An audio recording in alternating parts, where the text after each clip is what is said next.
कितना जरूरी है, जितना जरूरी सूर्य का होना है, चंद्रमा का होना है, पानी का होना है, हवा का होना है, इतना ही जरूरी सत्य का होना है। ये धरती टिकी काहे पर है? बोलो, किस पर टिकी है धरती? जोर से, सत्य पर। आप सत्य बोलते हैं कि झूठ बोलते हैं? मैया क्या बोलती हो मेरी मां? झूठ बोलती हो आप? नहीं, सभी को क्यों ले रही हो? अपनी बात करो। सबको ना घसीटो। तो आप पूरा झूठ बोलती हो। कितने परसेंट झूठ बोलती हो आप? 80? फिर 40? 50-50? 40% सच बोलती हो, 60% झूठ है।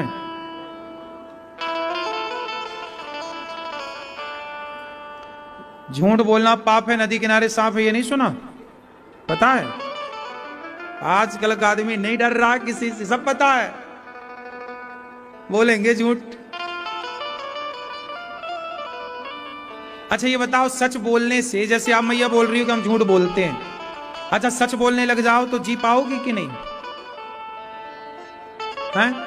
माना कि आप 100% सच बोलने लग जाओ, माना कि, तो आप जी पाओगी कि ना जी पाओगी? हैं? नहीं जी पाओगी। कौन तुम्हारा गला दबाएगा? हैं? कोई गला दबाने आ जाएगा? फिर अच्छा, पेट भरने के लिए तो सच बोल के पेट नहीं भरता। आपका पेट कितना बोरा है, इतना बड़ा?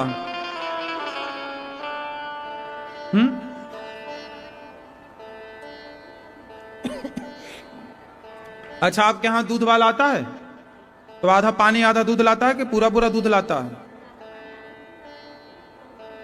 नहीं तो आपको तो ऐसे ही मिलना चाहिए, आधा दूध आधा पानी।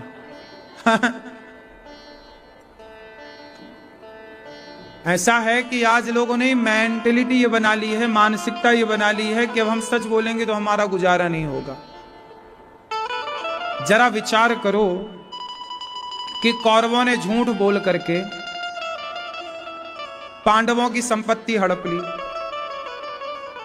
कौरवों ने झूठ बोल करके द्रौपदी को भरी सभा में निर्वस्त्र करना चाहा। कौरवों ने भरी सभा में द्रौपदी का अपमान झूठ के बल पर किया। जुआ झूठ के बल पर हुआ। पांडवों का धन झूठ के बल पर हड़पा गया। लेकिन उस झूठ का परिणाम क्या हुआ? सर्वनाश हुआ। झूठ बोलने से वर्तमान में ऐसा लगता है कि काम बन गया, लेकिन उसका जो परिणाम आएगा बाद में, वो सर्वनाश की तरफ ले जाएगा। इसलिए कहता हूं, झूठ बोल के 56 भोग खाने से अच्छा है सच बोल करके नमक रोटी खाई जाए। 56 भोग झूठ बोल के खाओगे तो वो 56 भोग पेट में दर्द पैदा कर देगा, लेकिन ईमानदारी की नमक रोटी सदा पचेगी, सदा आपको स्वस्थ रखेगी। इसलिए कोशिश करिएगा कि हमारा जीवन सत्य पर आधारित हो। झूठ कपट से हम बचें। और जो ये मानसिकता बनाते हैं ना कि नहीं जी चल ही नहीं सकता झूठ के बिना गुजारा, संसार में आज भी ऐसे लोग हैं जो सच के मार्ग पर चलते हैं और सच की रोटियां खाते हैं। पर जिसकी आदत हो गई झूठ का खाने की, उसे ऐसा लगता है कि नहीं जी अब सच से नहीं गुजारा हो सकता। लेकिन परिणाम को देखिए, बेईमानी करके धन्ना सेठ बनेंगे भी तो कितने दिन वो धन्ना सेठी चलेगी? क्या दुर्योधन की धन्ना सेठी चली कि तुम्हारी चलेगी? इसलिए मेरी मां, सत्य को भजिए और सत्य के आचरण पर बच्चों को चला। बेटा 2 पैसे कम कमाना, बेटा बेईमानी मत करना, ईमानदारी से कमाओ, ईमानदारी से चलो।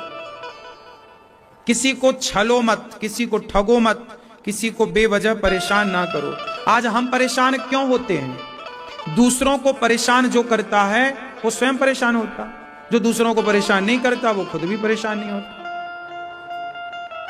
अच्छा एक बात बताओ, भगवान जो है वो साथ किसका देते हैं, झूठ का कि सच का।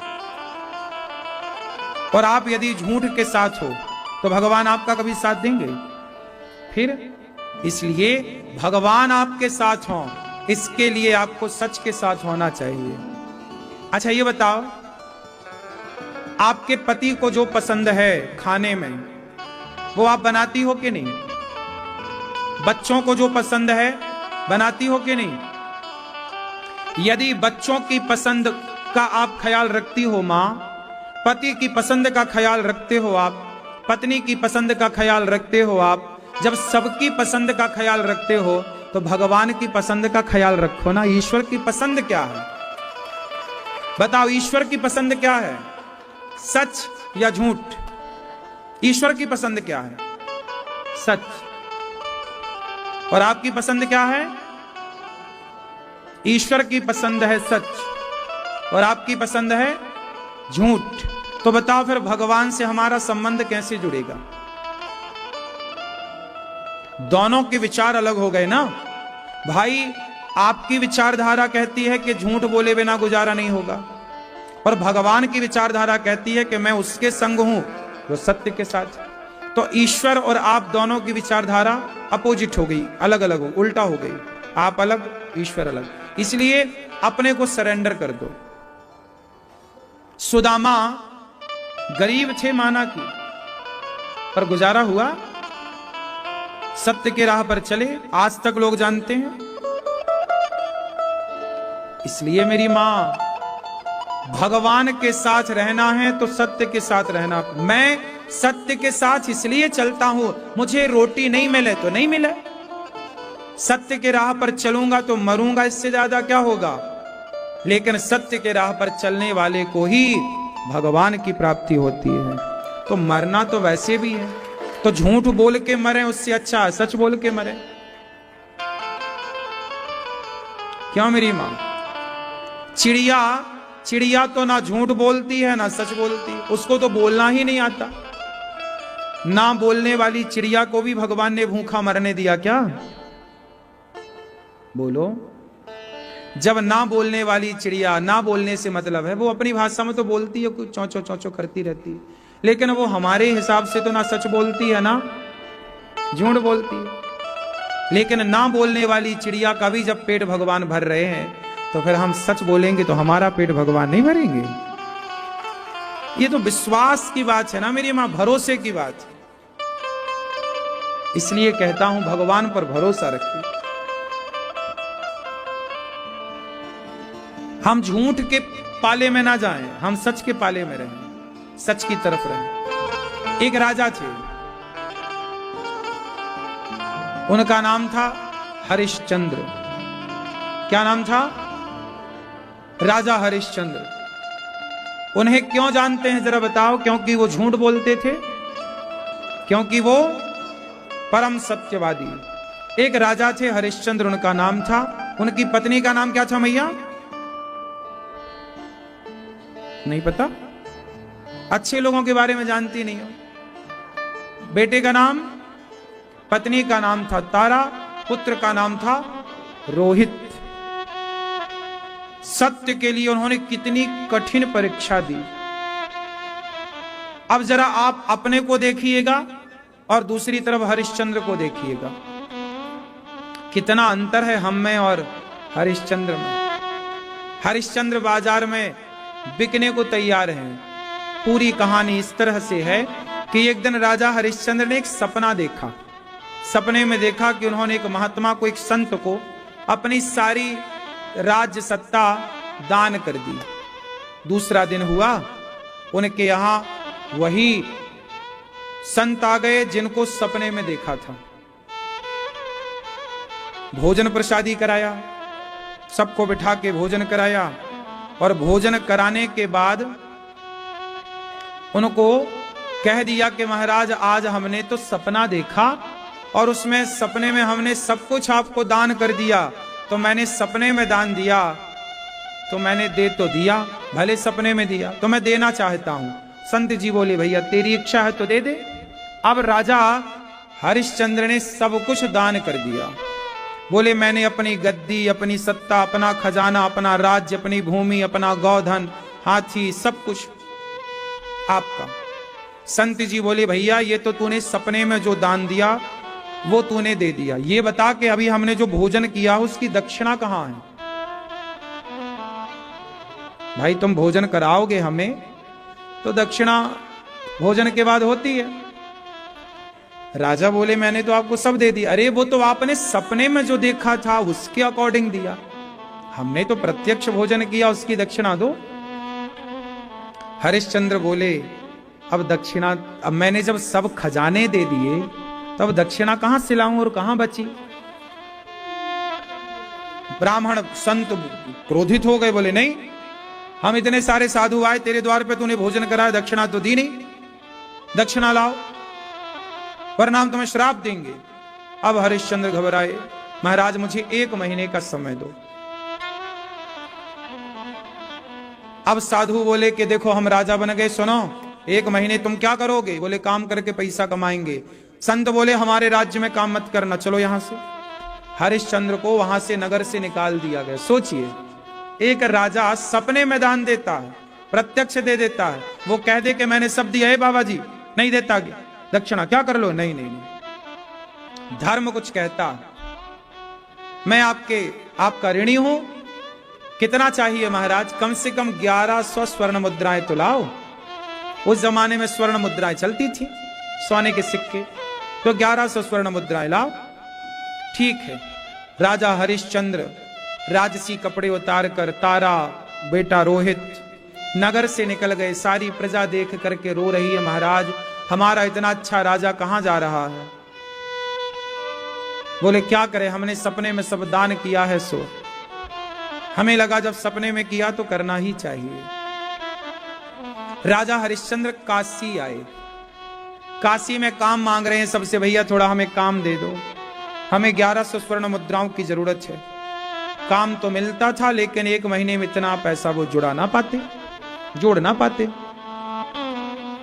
अब तीनों, हरिश्चंद्र ने कहा कि अब गंगा जी में हम डूब करके मर जाएंगे, क्योंकि अब महीना पूरा होने को आया, केवल 1 दिन शेष बचा। अब राजा बोले कि श्राप मिले उससे अच्छा मर जाओ। तारा ने पति के मन को भांप लिया और पति से कहा कि आप गंगा जी में डूबने का सोच रहे हैं? ना प्राणनाथ, मैं आपकी अर्धांगिनी हूं, मैं आपके कार्य जितना आ सकती हूं आऊंगी। तारा ने भरी बाजार में आवाज लगाई कि मैं अपने आप को बेचना चाहती हूं, है कोई मुझे खरीदने वाला? अब तारा जैसी पतिव्रता नारी बाजार में बिकने को तैयार है। किसके लिए बिक रही है? सत्य के लिए, कि हमारे पति के सत्य की रक्षा हो जाए। अब बाजार में लोग आए, कितना मूल्य लोगी? बोले 1100 स्वर्ण मुद्राएं। लोगों ने कहा इतना तो नहीं देंगे। एक पंडित जी आए, बोले मेरी पंडितानी बीमार पड़ी है, काम धाम उससे होता नहीं है, तुम हमारे घर का झाड़ू पोंछा कर दोगी, पूजा की तैयारी कर दोगी और थोड़ा भोजन प्रसादी बना दोगी? ठीक है, बना दूंगी महाराज, 500 स्वर्ण मुद्राएं दूंगा। ठीक है, 500 स्वर्ण मुद्राएं लेकर के अपने पति के चरणों में रखती है। प्राणनाथ, मैं आपका इतना ही सहयोग कर पाई। पंडित जी लेकर के तारा को चले गए। तब तक रोहित रो पड़ा, माँ माँ, छोटा बच्चा था 5-6 साल का, माँ, लिपट गया माँ से। ब्राह्मण बोली ये कौन है? महाराज ये मुझे अभागन का बेटा है। ये क्या करेगा? महाराज ये कोई फूल वूल ले आएगा आपके लिए पुष्प वाटिका से, इसे भी खरीद लीजिए। अच्छा मैं इसके 100 स्वर्ण मुद्राएं देता हूं। तो टोटल 600 स्वर्ण मुद्राएं ब्राह्मण ने दिया और पंडित जी ले गए। अब तारा वहां झाड़ू लगा रही है, पोंछा लगा रही है, कुएं से पानी निकाल रही है। उनकी बूढ़ी पंडितानी पड़ी थी, उनको नहलाना धुलाना, उनका मलमूत्र साफ करना, वो बिस्तर पर पड़ी थी। एक रानी, एक महारानी ये सब कर रही है, किसके लिए? कि प्राण जाए तो जाए, सत्य ना जाए, कर्जा में ना किसी का खाके ना मरे। कह दिया है कि 1100 स्वर्ण मुद्राएं देंगे तो दे देंगे। आज का आदमी तो लाखों लील जाता है, डकार तक नहीं लेता। और यहां आदमी देखो दूसरे का कर्जा, 1 रुपया किसी का खा के ना मरना मेरी मां, वरना अगले जन्म में कुत्ता बन के चुकाना तो पड़ेगा। लोग खा पी के मर जाते हैं दूसरों का धन, समझते नहीं है कि ईश्वर की अदालत में 1 रुपए का लेन देन किसी का शेष नहीं बचता, भगवान चुकवा लेते हैं। सही है।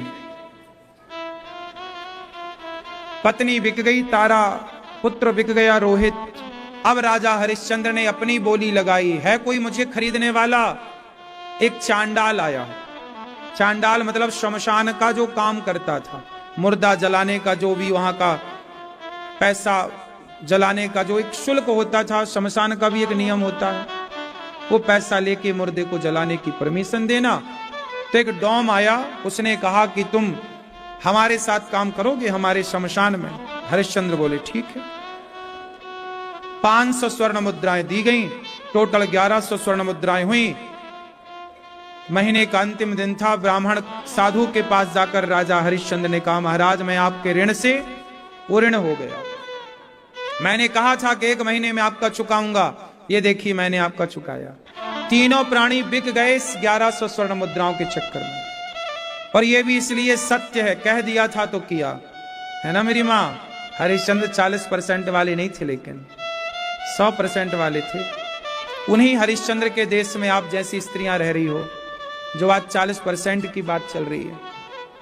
हरिश्चंद्र बिक गए बाजार में। अब वो शमशान में चांडाली का वो काम करने लग गए।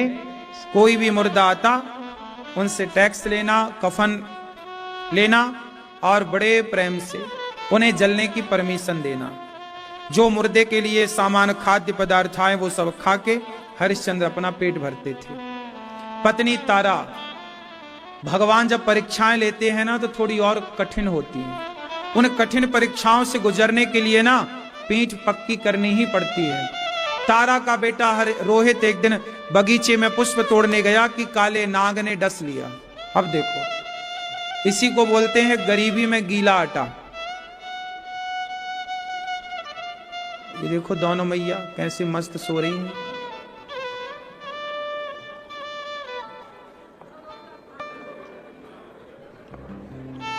मैया कान में उंगली और घुसा रही है, देखो कथा ना चली जाए कान में।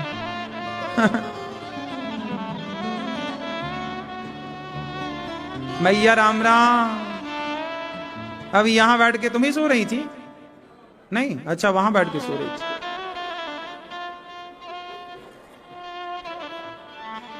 सो लो मेरी मां। नहीं, लोरी सुनाऊं?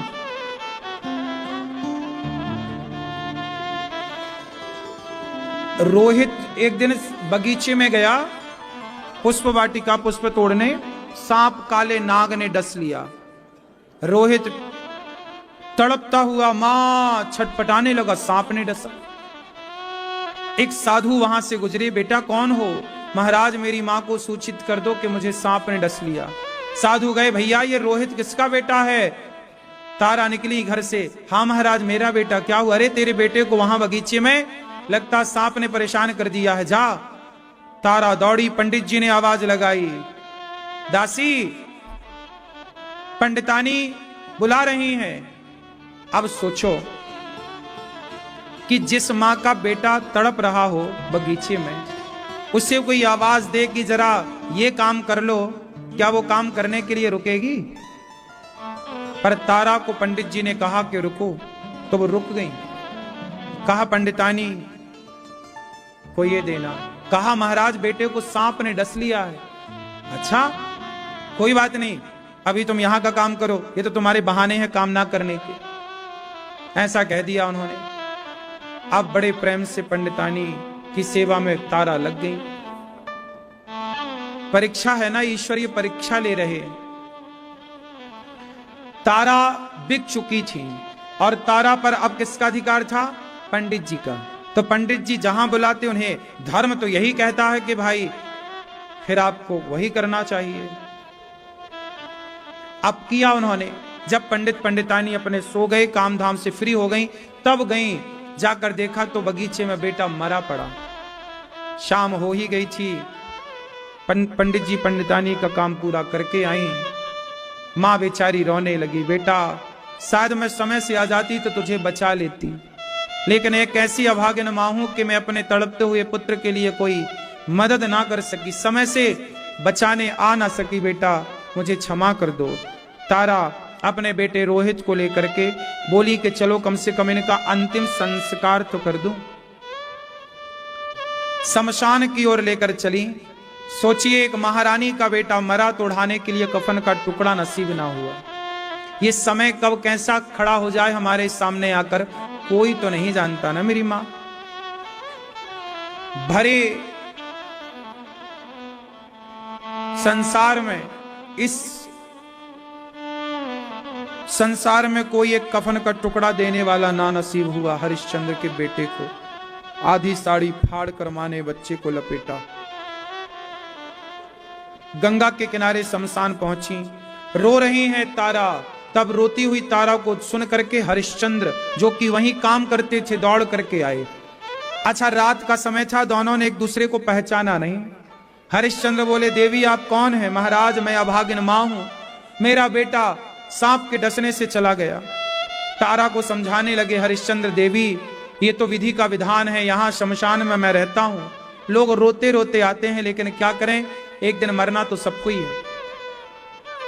तारा बोली, महाराज मुझे दुख इस बात का नहीं कि बेटा चल बसा, दुख इस बात का है कि कभी इसके पिता मिलेंगे, पूछेंगे कि मेरा बेटा रोहित कहाँ है, मैं क्या जवाब दूंगी। जब ये बात सुना तो हरिश्चंद्र के कान खड़े हो गए। देवी क्या तुम्हारा नाम तारा है? हाँ। आप कौन हैं? अब तारा को समझते देर नहीं लगी कि ये तो हरिश्चंद्र हैं, लेकिन आप यहाँ क्या कर रहे हैं?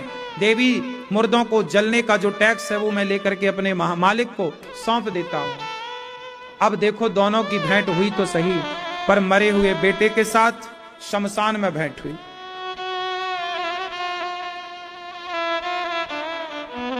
क्या आज के जमाने में कोई धर्म के प्रति, सत्य के लिए इतना कुछ करने को तैयार है? नहीं ना, आजकल। लेकिन हरिश्चंद्र किस माटी के बने। पत्नी से कह रहे हैं पुत्र को जलाना है तो कुछ टैक्स तो देना पड़ेगा, यहां का नियम है। महाराज मेरे पास कुछ नहीं, तो गंगा जी में बहा दो, गंगा जी में बहा दो। तब तक पंडित जी और गांव वाले दौड़े दौड़े आए। भाई गांव में चोरी करके चोर भागे हैं, देखो शमशान में ये दोनों मिल गए, तारा और हरिश्चंद्र। लोगों को लगा यही चोर हैं। दौम आया, हरिश्चंद्र को तलवार देकर के बोला कि इसकी गर्दन काट दो, लगता गांव में इसी ने चोरी की है, पत्नी की गर्दन। हरिश्चंद्र से मालिक ने कहा कि गर्दन काटो। हरिश्चंद्र ने ईश्वर की ओर देखा, विधाता कम से कम ये पाप तो ना कराओ। तारा ने कहा, महाराज बेटा चला ही गया है, मैं जीकर क्या करूंगी, आपको इस रूप में अब देख ना पाऊंगी, मुझे मृत्यु के घाट उतार दीजिए। उठाई अपनी तलवार, काट दीजिए मेरी गर्दन, क्योंकि पत्नी जाएगी तो आ जाएगी, पुत्र जाएगा तो आ जाएगा महाराज, पर धर्म जाएगा तो नहीं आएगा। इस समय आप बिके हुए हैं और आपका मालिक कह रहा है कि गर्दन काटना है तो आपको चलाना चाहिए तलवार। महाराज प्राण जाएं तो जाएं, पर धर्म ना जाए। देखिए जरा, पहले के लोग प्राण नहीं बचाते थे, धर्म को बचाते थे। दशरथ जी क्या कह रहे? प्राण जाए पर वचन न जाए, सत्य न जाए, धर्म न जाए। इसलिए प्राण जाए तो जाए, लेकिन धर्म ना जाए, सत्य ना जाए।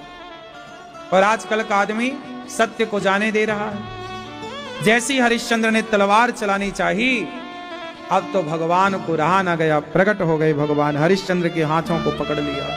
वहां प्रकाश ही प्रकाश हो गया, और कोई वो पंडित जी कोई डॉम नहीं था, स्वयं भगवान की वो लीला थी। भगवान ने कहा, राजन हमने आपकी परीक्षा ली, आपका ये रहा राज्य, ये रही सत्ता। मरे हुए बेटे पर कृपा दृष्टि डाली, भगवान ने रोहित जीवित हो गया। आपने धर्म को नहीं छोड़ा, आपने धर्म की रक्षा की। तो जब आपने धर्म की रक्षा की तो धर्म ने भी आपकी रक्षा की। धर्मो रक्षति रक्षिता। जब आप धर्म को नहीं जाने देते, जब आप धर्म को नहीं मरने देते, तो धर्म भी आपको नहीं मरने देता। धर्म को आप बचाएंगे तो आपको भी धर्म बचाएगा। इसलिए मेरी माँ, धर्म बहुत मायने रखता है, सत्य बड़ा मायने रखता है।